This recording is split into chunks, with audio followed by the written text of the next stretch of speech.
everyone, and welcome to episode 47 of One Piece at a Time, the One Piece read-through podcast where we read and discuss 5 chapters of the One Piece manga each and every week.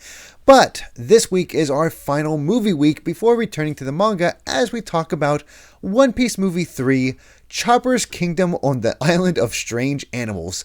I'm your host, the slightly sick Derek Bittner, sorry for the voice, and I'm joined by my wonderful co-host and freelance letterer at Shonen Jump, Brandon Bovia. How you doing, Brandon? How's it going, everybody? Of course, I'm the English letterer for manga like Dragon Ball Super Kaiju number 8, and I see where Derek's coming from with this one, because this movie would make me sick too. Yes, it's certainly the weakest of the ones we've watched so far, and I don't know, my voice was fine before. I took a little nap to feel better because I was having a bit of a sore throat, and all of a sudden my throat feels fine after some Dayquil, and now it sounds like this right before we were supposed to record, so crap. Maybe it'll improve over time, I don't know, but it sounds the way it is, like trying to get excited and it doesn't work. But hey, I don't have to get excited about much about this one because we're going to try something a little different for this one, and rather than a play-by-play, we're just going to give a story sequence right at the beginning and sort of talk about the highlights, as it were, of this one. Just because, mini. Well, I don't know what his approach is. Basically, I knew this one was my least favorite of the three of this set from the get-go because I watched all these before. And I'm like, is my prior thoughts kind of sort of intruding here and making it not be as like me not enjoy it as much as I should? But then Brandon came out. I was like, no, I didn't like this either, and this is the first time I've watched it. I was like, okay. yeah. It's certainly like I because I think this episode might be on the negative side, but I don't hate this movie. No. It's definitely the weakest of the three. I felt nothing for the most part. Like, it's just kind of boring and fine. I feel like there's a lot of little things that sort of make it feel off. I'd agree with that one. But before we get into it, let's have some stats out here, because this was released March 2nd, 2002, another year after the last one. We've got those March releases for the One Piece movies right yet. It takes place between chapters 219 and 220, which is, hey, right where we left off with our manga coverage. That kind of just worked out for us finishing up Alabasta and right before getting into the next arc, because that's what this did too. It's right between. Yeah. Well, which is weird because Vivi's not in this. Like, it's a movie, Chopper's he's got top billing, but like Vivi's not in it, but neither is Robin. So this sort of occupies, in terms of the story, it's a weird kind of like, it can't really happen. Not really. This makes no sense at all, unless they dropped off Vivi somewhere for a little bit, because and even in the story, in the anime itself, this is between episodes 102 and 103, which is basically after some filler stuff that they were going through the desert, and just before the Baroque numbers meet in the Spider's Cafe, while the Straw Hats arrive at the mostly abandoned Yuba. So yeah, we're right before they arrive at Yuba. And yeah, interesting. They're in the middle of Alabasta while this one comes out. So yeah, there you go. I mean, again, I don't know if I want to necessarily put that as a mark against this movie, because there are plenty of One Piece movies, particularly in the modern era, that make no effort to sort of naturally slot themselves in, because there are not a lot of good places to do so in the modern material. But this definitely, I feel like, maybe because, particularly in the way that they portray Chopper in this movie, it feels like they kind of took away his character development to give it back to him. Yeah, it definitely. And that sort of makes it feel like how it treats the canon material. It's just a little weird. Yeah, it doesn't feel like it's most of the characters are fine. It's Chopper, I think, who suffers the most, which is weird because it's ostensibly his movie. It isn't it? Is it? Yeah, it's very strange in that. So real quick, let's go ahead and get over just a quick summation of exactly what goes on in this movie. Basically, they're sailing. Chopper's along, but he's afraid of everything. He had no character development whatsoever. But of course, Nami is talking about our next movie treasure, which apparently is Crown Island, where some sort of treasure is awaiting there. They arrive in Crown Island because, of course, they do, and get separated because the Going Merry gets launched across the island because, sure, why not? Yeah. They land on the island, but Chopper gets separated. He's found by the ostensible strange animals, and thanks to a prophecy, their former king has just died. Animal King has just died, and Chopper falls out of sky, meeting the prophecy, and is declared the new king. Meanwhile, Luffy and the others are basically trying to figure out what's going on with the island, look for the treasure, and also try to find Chopper, where they also meet up with some other talking animals. Eventually, they all come across our villains of the movie, which is Butler, I think his name is. Baron Butler? Something like that? He has the ability to control these animals known as horn eaters, which he's using to gather up all the horned animals on the island and eat them. Because... Which, that was honestly really weird, but okay. Yeah. So, yeah, of course, he has his two minions, one that uses a sword, one that's a bit more physical. I think their names are Dog and I forget the other one. Snake was the other one. That's it. Yeah. We have our sort of setup there. And eventually it's this, all the while Chopper is bonding with this boy that got stranded on the island years ago named Mobambi, whose father was a researcher who got killed by a pirate, struck down, which honestly is a pretty brutal scene. Yeah, lots of red. Like there's a lot of implication of violence with that one. Mm-hmm. Like that is probably one of the most violent scenes we've seen in One Piece, just because of the cutting and the slicing, and it's like, oof. Right, it's sort of like a first-person perspective almost. Yeah. It's just like having it come right at you. Chopper, because he's the comedy of errors, and them was like, no, you're our king, even though he's like, no, I'm a pirate, I am not your king.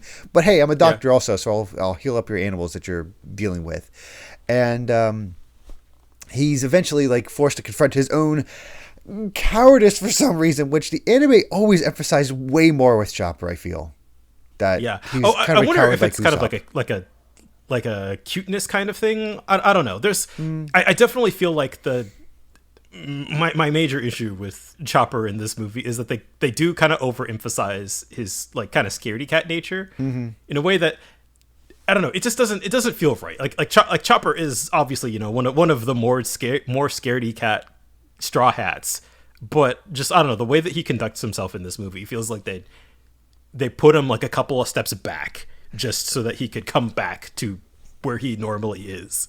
Yeah, that's definitely the big issue right there. It's just that's how he is throughout most of the movie. But he tries to be brave, and eventually he's like, it's just Luffy and them who are brushing towards the king for some reason. I forget the exact reason why. But yeah, they arrive, they meet up together, and Chopper tries to hold his own, but because of I think the beating he's taking or something like that, something regarding Chopper where everybody's like, oh, he's not the king, and leave, while Mobambi's like, no, he's my friend and I want to help him. And we have this whole set of fight scenes where Usopp and Nami are basically taking on the controlled horn eaters, while I do appreciate this one thing. We have a switch up where Sanji fights the sword fighter, Snake, and Zoro fights the kicker, Dog. And both begrudgingly compliment the other when they defeat their opponent. And they're great fights in isolation. I definitely got the feeling of just like, man, this movie has nothing to do with them. So it just feels like they're kind of taking up airtime a bit. But like it is cool to see them sort of, Sanji fights the sword guy and Zoro fights the kick guy. Yeah, it's a nice change of pace from what you'd expect from seeing all of them. We also have like this, apparently Luffy's also affected by Butler's violin, where he uses to control the beast, which doesn't really amount to much. It just, like, I got the feeling, as is the case with a lot of these kinds of movies, is like a lot of the jokes are kind of just recycled from the manga. Yeah. Like I very much got like it's the same sort of joke with Django way back on Syrup Village. Yeah. And there's just a lot of that spread out throughout the movie of like there's some funny bits that and it definitely got me laughing, but it's just it's like, okay, you've been here before. There are definitely funny moments throughout this movie without a doubt. And there's charm to be found here, but the fights are just okay. We have Butler eventually, getting a hold of, Chopper does his best and tries to hang in there as best as he can. But of course, Luffy is the one who has to make the save. Honestly, Chopper doesn't get to do much other than bond with Mobambi, our kid side character. We're 3 for 3 in these movies.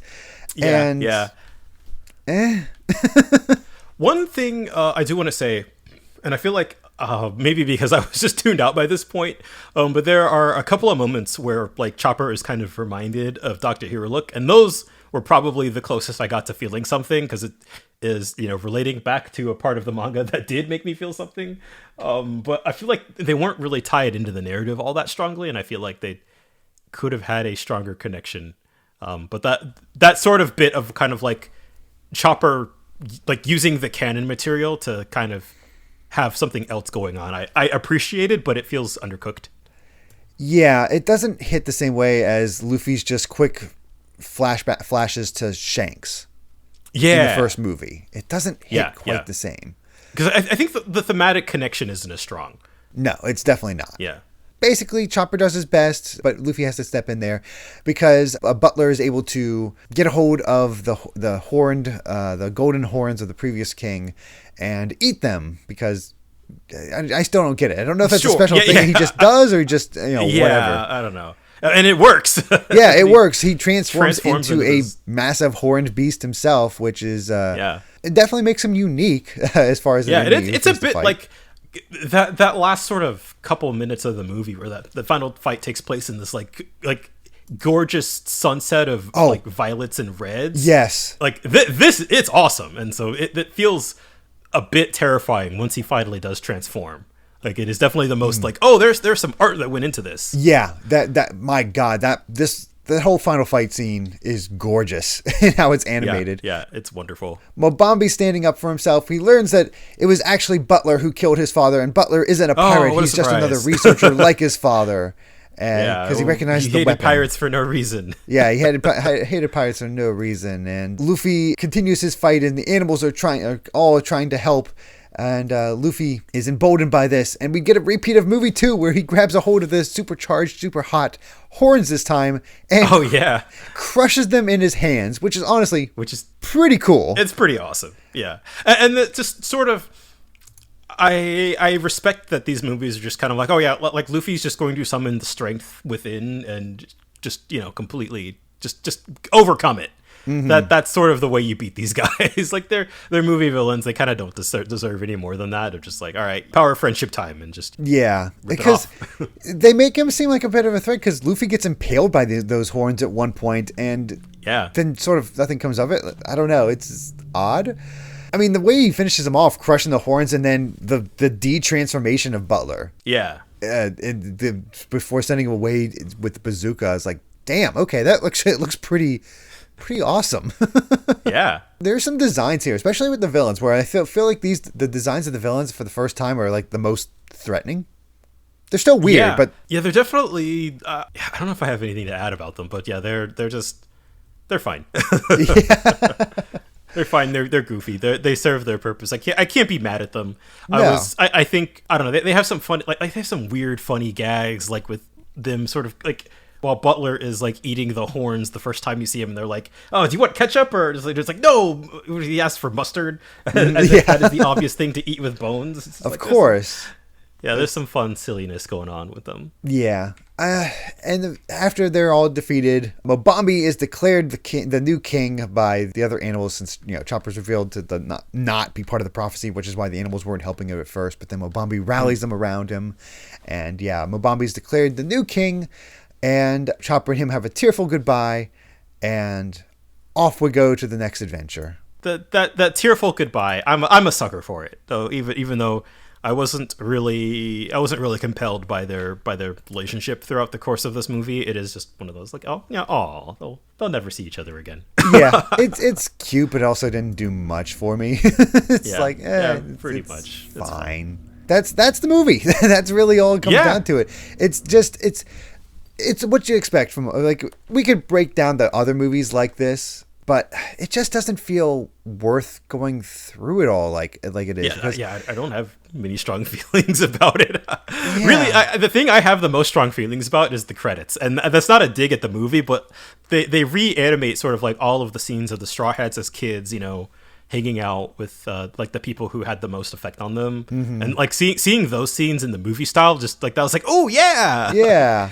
Yeah, I thought it was really cool. It's funny how good the credits have been in these movies consistently. Yeah, seriously. Yeah, the Alabasta tease was that the second one? Yeah, the second one. yeah, that was really great too. It was just like, oh man, they're using their time effectively. Agreed. I don't want to put out the impression that there's not, this movie isn't trash. This movie is absolutely not trash. I didn't. Yeah, it's fine. It's definitely just the worst of the bunch, and definitely, I think after this movie, I can understand why they were like. It feels the most maybe restricted by its scope, and so the switch after this, most of them are full length. At least 90 minutes, and I think sort of having that extra time to breathe and to have a little more sophisticated of a story really helps, because you really see this one just like it just goes through the motions a little bit. Yeah, we see them just, yeah, it's following the movie formula. We meet a kid, the kid has a problem, one of the crewmates connect with the kid, and they have to fight this new movie villain that has their own thing that's after this treasure. It's always like, that is the thing, it's a treasure, new villain, compete against that villain, beat the villain, and while helping out some kid. That is a good point, actually. I hadn't thought about it, but I can only think of one other of the modern movies that is like even ostensibly about like trying to find a treasure before another guy finds it. But that is sort of a formula that they as far as I know, they kind of drop after this one, because it feels like it's already run its course after 3 50-minute movies. Yeah. Now, this movie does have a start.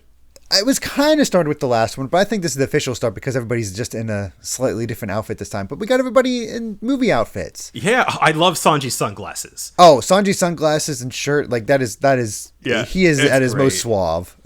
Yeah. Then like that bit at the end of his fight scene where like the glasses fly off and then they break in midair and then they land while, like right after Sanji beats the bad guy. And so it's like you're seeing sort of the orange tinted view of the villain down on the ground, like through the sunglasses. Like there's some inspired shots in here.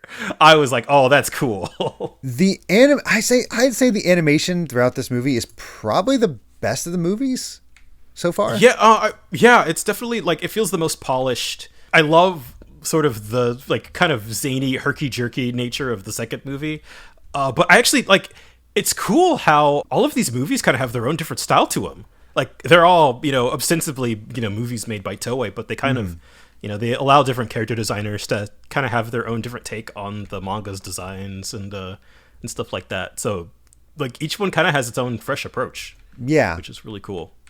I enjoy that part, and honestly, my big thought as I was watching this movie was, this is definitely inspired by Oda's love of his animals. Yes, and I feel like this might be one of the only times where like sort of the crazy animals during like the cover pages and stuff really sort of gets pushed to the forefront. And so I'm a little sad that it wasn't in a better movie.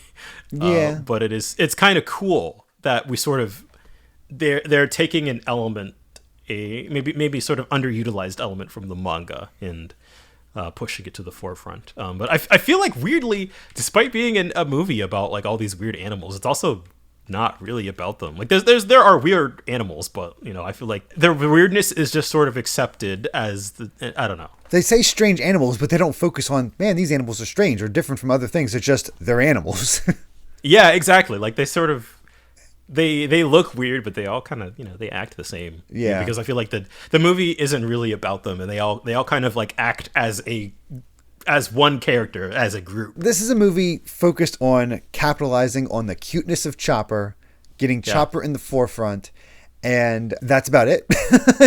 And it's my expectations going into this, that it was a movie about Chopper, that I was like, oh man, like this is going to be the most designed by committee, made for marketing movie, and it kind of is, but it is like not as vapid as I was sort of fearing it would be. No, it's not overly cutesy. Again, it has those harsh scenes of the animals having their horns ripped off and eaten. Of the brutal murder of Mobambi's father. Those gorgeous colors at the end for the final battle. There is some, it doesn't feel designed by a committee at those points. It's just like, hey, we want a Chopper movie, come up with something. Yeah. And so I think that like this is better than nothing. Yeah. Like for the bar is on the floor for maybe what I was expecting, and they kind of they got a couple inches off. So props to them for that. But they definitely cleared it. And there's some legit good jokes. I love the joke where Usopp meets the villains for the first time, and he feeds Dog a bone and Snake a frog, and they like happily eat it up, and like they yell like, "Don't feed us!" And like, what the? Luffy and his portraits. Oh yeah, that is a good like.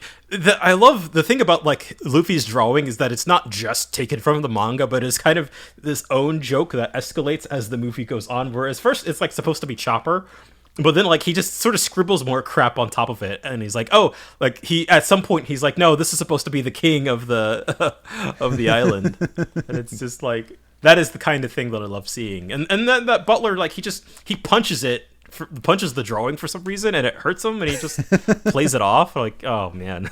Yeah. I mean, you get those fun expressions from Sanji when Nami's acting like she's going to join the crew when Snake starts flirting with her, and he's like, what? And that's why he's the one fighting Snake. Yep. Just because he's jealous of Nami. Jealous because of Nami. Like, I don't think you have quite the fun faces of the second movie for this one, but the animation is definitely crisp. Yeah, very, very crisp. I don't know. I'm trying to think of other things that sort of stand out about this. I think the big thing here is I was always more interested in what the crew was doing and not what Chopper was doing. Like, the crew going through the island was kind of fun, but because that's where you get kind of all of the weirdness. Despite Chopper being with more of the animals, because they're all kind of just like weird on the surface, it doesn't feel like you're really learning anything or exploring. Whereas like watching the rest of the Straw Hats just kind of like, what's all this crazy crap? Like, yeah, it's just more entertaining. It just is more going on. And they have the whole thing with like, oh yeah, Chopper's great. They're like complimenting Chopper. They're like, he's strong. They're like, there's some good stuff in here. It's just poor Chopper is stuck with a kid and a bunch of animals that only one that can talk, and it's just okay. Yeah, I wish they had emphasized that element more. Like, because if this is supposed to be about like Chopper coming into his own, despite that already being a thing, putting that aside for now, but like if this was sort of a movie about him coming into his own and gaining more confidence, I feel like they should have emphasized more that like his crew already trusts him and believes in him. And that's sort of not really what they do. Like, they don't really do anything with it. It's just sort of like, oh, I'm scared. Oh, I'm better. Like, yeah, okay. Luffy has confidence in him, and Usopp's like, really? And that's about it. That's where it's sort of dropped. Yeah. And it doesn't really go beyond that. And I think that's the problem, is that it's ostensibly Chopper's movie, but he doesn't get to do much. He doesn't even get the win.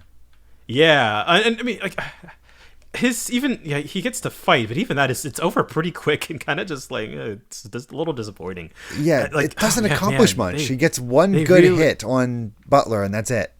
Yeah, I'm sort of stuck between feeling like I don't need him necessarily to get the win, but I feel like he should have. The way they handled it, like have him help Luffy or anything. Yeah, like, have a team up. Have it like them working together, kind of like how he worked together with Usopp. Yeah, emphasize their strengths or something like that. They could work together and, I don't know, make it work. Something to that degree. It feels like there's all these sort of separated little elements that are just not gelling together. Right, because there are elements that, like, of this movie that work, that I do enjoy. It's stupid, but it makes sense for an island of animals that, Luffy is hungry and he wants meat. And they get offended. Yeah. That made me laugh. Yeah, that's good stuff. Also, I think we're 3 for 3 on the treasure not being a thing, which makes sense in these separate movies. But Luffy destroys the treasure in order to stop Butler, so there you go. Yeah, and then I did like at the end that they sort of, the kind of crown thing around the island is sort of bringing back the start of the movie into full circle. I don't know, for these kinds of movies, I think I guess the diminishing returns does kind of crop up a little bit here, where it's just like, okay, of course the treasure was not the physical thing, but maybe it's okay that these movies do it, but Yeah. I think it would be upsetting if the manga did that. Yeah. I'm just scanning through here to see anything of like other note that I wanted to kind of bring up. And there's so many weird moments like this. There's another moment where I thought something was going to happen and then nothing really comes of it. Where during the time where Luffy is, gorging himself on fruit and he gets fat again, he blocks the way so that him, Zoro, and Sanji can't get through while Usopp, Nami, and Chopper and all the animals go to see what's going on with Butler. And it forces Chopper to have to confront them, and he uses the opportunity to run away and lead them from the animals. Of course, all the animals are like, oh, he's just running away and he's a coward. But it's like, no, this is so obvious what he's actually doing. Yeah. But it also, like, doesn't lead to anything else. It's like just an opportunity for Chopper to lead away the Horn Eaters. And then Luffy and the others arrive, no problems. Like, what was the issue there? Why? Yeah. Yeah, like that would have been the perfect example of, like Chopper having to come into his own and having to hold himself against the villains. And then, when the moment is at the most dire, that's when Luffy and everybody else shows up. And sort of like, we got your back. And like the way that it happens is it happens at a moment that just doesn't feel particularly exciting or inspiring, or it doesn't feel like Chopper really proved himself in any way. Yeah. I mean, I think it would have been more interesting if Chopper was like, Luffy does show up with the others and Chopper's like, no, I'm the king. I gotta prove myself or something like that. And then he does the whole leading away thing. Mm-hmm. So yeah, it's just kind of odd. And then, eventually they all like go their separate ways trying to do that whole thing where they fight each other. You do get this decent work between Usopp and Nami, but they don't get much to do. Yeah, I liked that they did have to work together. Mm-hmm. But it is sort of over before it starts. I mean, we got the Usopp boomerang, which doesn't do much. Yeah, I'm looking through it. I feel bad because this feels like it's already so short, but yeah, there's really not a whole lot to comment on with this one, which is just kind of sad. Yeah, it feels like the end of an era in sort of a bad way.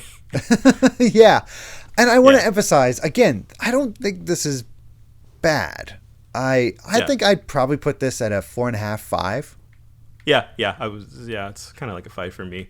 There's nothing terrible. It's just like so many missed opportunities, I think, is the big thing. Yeah, and I think that just makes it all the more frustrating. Is that there's a great movie in here if you sort of shift around some stuff, but it is just like this is fine. This is it is what it is. I'm fascinated to see if this will sort of be the sort of the low end. I don't know if I can think of any of the movies that I've seen. At least I don't know if they're any worse than this. I don't know if they're any worse, but I think I remember movie 5 being kind of nothing. Okay, so probably about the same. Yeah, we'll see about that one. I just that elements of this movie stuck out to me. Going back to it, I can't remember much of anything of movie 5. That'll be a while until we get to that one, but yeah, that's that's where I end up on that. Yeah. I think though, if the worst One Piece movie is just unremarkable, that's pretty good. Yeah, because there were some pretty bad DBZ movies. yeah. I feel like in comparison to there's like 15 Dragon Ball movies or something like that, and I feel like most of them are probably at this level. Yeah, sort of at this level of forgettable mediocrity. But it's funny too. Oh gosh, like the very last, like after the credits, there's just like this little message in Japanese that basically translates to we'll see you in the movie theaters again next spring, as if like another movie coming is already a foregone conclusion. We're a franchise at this point. Yeah, exactly. And so I think we might have, I forgot if we discussed this on air, but like for a while it's pretty much like once a year, right? These movies. Yeah, just about. Yeah. Just to give some context here, movie 4, this released March 2nd, 2002. Movie 4 released March 1st, 2003. Wow, so they were right. Yeah, they were right on it. And the movie 5 was March 6th, 2004. And movie 6 was probably 2005. Yeah, March 5th, 2005. So yeah March. Well, yeah. That's where it's at. March is One Piece season. I will say the other thing I We didn't watch it as part of this, but one of the common things that these movies have done in the past, I'm not sure if all of them did it, but I know the second one and this one had shorts associated with them. Oh, really? Yes, this one had Dream Soccer King. Oh, I didn't know that was with this movie. I have seen that. Yeah, which actually does feature Vivi. Oh, that's wild. And it's Luffy versus Buggy, who has all the villains on his side. Yeah. And it's just all kind of silly. And I believe Sanji gets to be the one to kick out, to stand out because, he's a kicker. Yeah. I think movie 2 is where you got Django's. The Django dance? Yes, the Django dance one. Interesting. Yeah. I had no idea those were associated with the movies. Yeah, that's where those came out. That's fun. Yeah, the first one was part of the second one. So we've only had 2 so far. So, they're nothing things. They're like 5 minutes at most, but they're kind of, fun and dumb. And hey, at least Dream Soccer King features Vivi. Yeah. Oh, she's not gone but not forgotten. I can't believe that. Like, I feel like including Vivi that's just it just would have made everybody happy. That's such an easy little thing to be like, all right, that could turn this movie into taking place in a lot more scenarios for free, basically. Funny thing is, I'm looking at the wiki here. I love how we're just talking about this short, even though neither of us watched it recently. Yeah, I forgot about this, but as a unique character in this one named Odachi, who is the announcer of this soccer game, voiced by Oda himself. That makes that's kind of great. Is that the only time he's shown up in an anime project? Yes, he's the only character ever to be voiced by series creator Ichiro Oda. So yeah, that's great. Oh man, I love that. There you go. that's all. Look, that a silly soccer short is the time to do that. that makes sense to me. But yeah, I think the big weakness of this movie is that it regressed Chopper. Yeah, and it doesn't commit. It doesn't really commit to any of its ideas. Mm-mm. So you end up with a lot of kind of half-baked stuff. Although I do like the concept of sort of like character regression is interesting to me because this movie is the first to do it. Like there are specific bits of the manga where I do feel like we get these awkward bits of character regression for the sake of a gag. That'll be much later. But I have a lot of complicated feelings on how Oda treats his own characters in the canon material.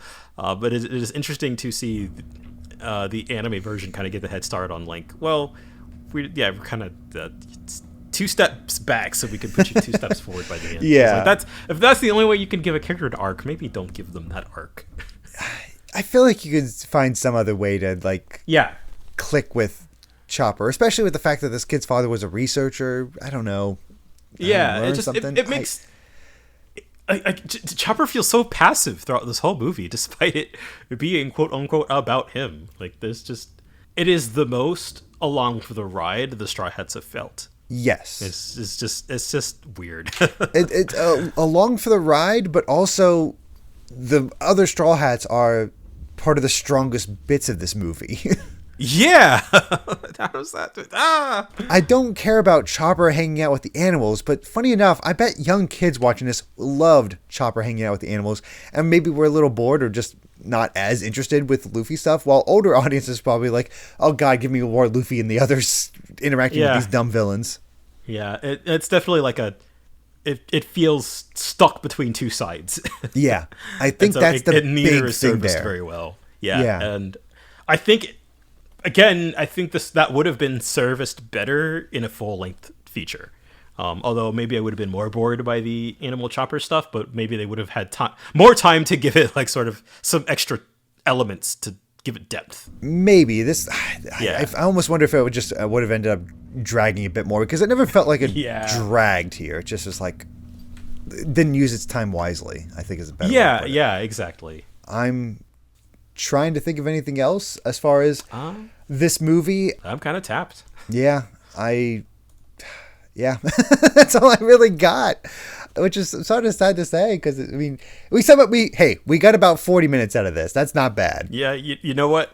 Well, honestly, that's more than I thought we would get out of the first two movies. Or like, this is about as much as I thought we would get out of the first two movies, and we ended up having a lot more to say about those. Yeah, I think even if we went individually, I'd be like still scrubbing like, what happens next? What happens next? What happens next? That sort of thing. Yeah. Well, it's funny that we're scrubbing through the movie right now, and I'm just like this. I think we got it. We got everything. I think that's the thing. I did do a quick thing where I just scanned through the movie, and it's like, wow, we did kind of cover the big highlights, and that's about it. I don't even think it's quite as funny as previous ones either, because maybe it's because Chopper's gags don't do anything for me. The anime really regresses Chopper at points, which is definitely sort of like the marketing beast starting to crop in here and there a bit. Isn't Chopper like the second most popular character after Luffy?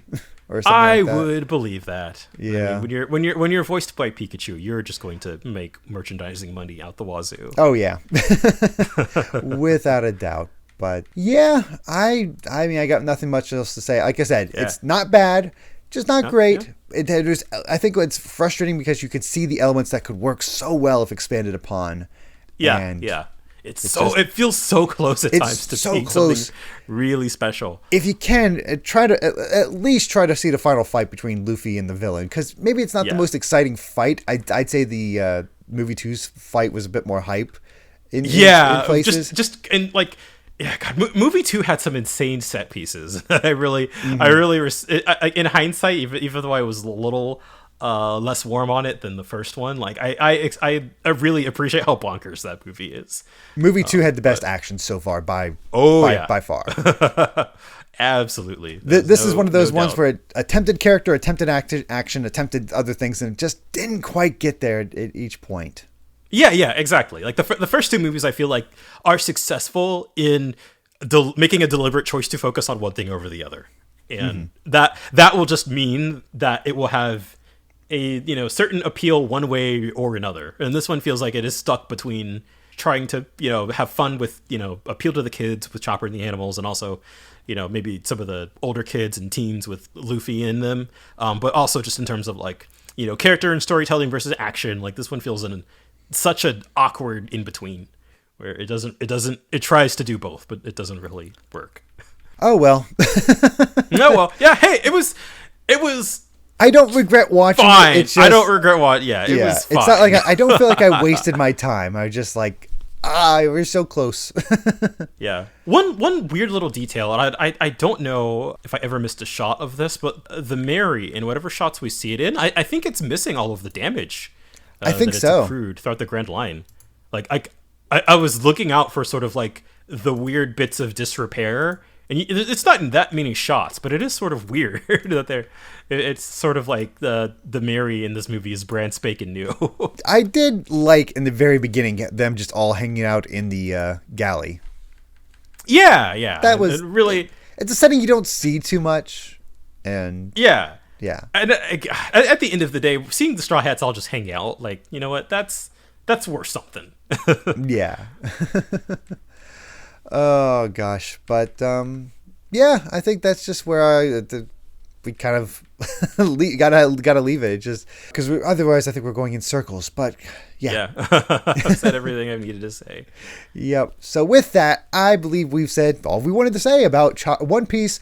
Chopper's Kingdom on the Island of Strange Animals. Thank you so much for listening, and you can find more of my ramblings and stream VODs over at BitNerd Games on YouTube, or BitNerd with an underscore at the end on Twitter. And Brandon, where can everyone find you at? I'm at Brandon Bovia on Twitter, talking about anime, manga, games, and my job. I'm not sure where the timing will land when this comes out. I got a couple of manga volumes that I am proud of, and I'm interested in talking about, so that I will talk about on their release dates, which is, as of this recording, well, they come out on, where is it? Tuesday, December 6th. That is when Volume 17 of Dragon Ball Super comes out. Ooh. And Volume 1 of, have I ever talked to you about a manga called The Hunter's Guild Red Hood? You've not talked to me directly, but I've seen you tweet about it, and it's always looked pretty interesting. The sort of, the quick sort of elevator pitch here is that it is a short-lived 19-chapter Shonen Jump manga about, sort of that author's take on grim fairy tales. and it's a very gritty, not like dark, not that kind of gritty, but sort of the penmanship gritty, kind of sketchy, kind of very energetic and unique take on fairy tales. And the author was previously an assistant on My Hero Academia, which you can certainly tell by his art style. But it is, even though it got canceled in Japan pretty quickly, it is sort of famous for using its like the last like 5 chapters as basically a giant middle finger to Shonen Jump. Really? It gets really meta because it is about fairy tales. It is sort of not to in broad terms, not to spoil things, but it sort of becomes about like, you know, how these characters are sort of their awareness in stories and the willingness and the sort of necessity to appeal to the readers. And so you're sort of seeing in real time this author kind of like air his grievances about what he wasn't able to do as it is ending. It gets really, really bonkers. Oh, wow. And so I guess I wanted to highlight it because the most canceled Shonen Jump manga, you know, like ran for like 4 months.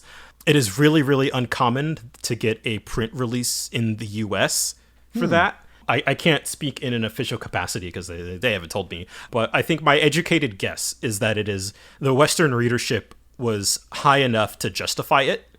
So like it really, if you're wondering why, you know, they're spending all of the sort of the money on lettering it for print and distribution and all that sorts of stuff, like it is because of readers like you. Like, oh, well, there you go. They just had such a wide interest that, you know, they decided to go for it. And so I put a lot of time into making sure I adapted the sound effects in a way that was really, I did a lot of it, you know, on a tablet, but by hand, just to sort of match the really sort of gritty vibe of the artwork. And I'll have a lot to say about it on my Twitter. So I wanted to like, hey, you know, keep your eyes out for that because I got a lot of books to talk about coming up here soon. Nice. Yeah, definitely check that out. Hey, it's a quick read at the very least. That's 4 Yeah, episodes you'll get through it in a podcast. couple hours. It's great for that. So yeah. And if you'd like to help us out more, you can support the podcast over at patreon.com/Derek Bittner. That's DERRICKBITNER to listen to the next episode 3 days early. And make sure to return next time as we return to the manga to discuss chapters finally. 221 to 225 of One Piece. Until then, my friends, bye. Remember to take life one piece at a time.